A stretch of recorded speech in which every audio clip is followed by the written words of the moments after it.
In the Donetsk direction, the main enemy efforts are focused on taking full control of the village of Lyman and trying to improve the tactical position near Severodonetsk and Avdiivka.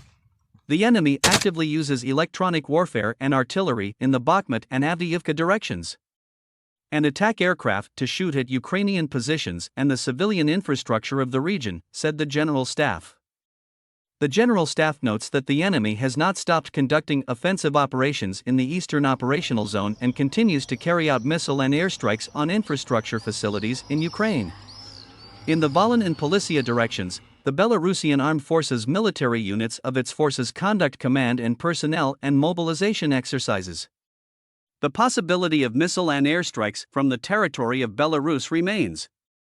In the Seversky direction, the enemy guards the Ukrainian-Russian border in the Bryansk and Kursk regions and is trying to prevent the redeployment of the Ukrainian armed forces in other directions. The enemy is in Sumy in the Chernihiv region. Bachivsk and Krasnopilya in the region opened 120 mm mortar and artillery fire on the Zarychia region.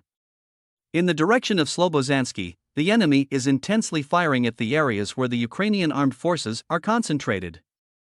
Civil infrastructure in the Ternova and Cherkasky Tyshky region was set on fire. Trying to improve its tactical position in the Izium area and continue the offensive in the town of Slovyansk. The Russians fired artillery, MLRS, mortars and tanks at Chepel, Dovhenki, Khersunka, Bohorodok and Studnok. The enemy is trying to gain a foothold in the Severodonetsk region. The invaders carried out offensive operations against Ustanivka, but were unsuccessful. The conflict continues in the direction of Bakhmut.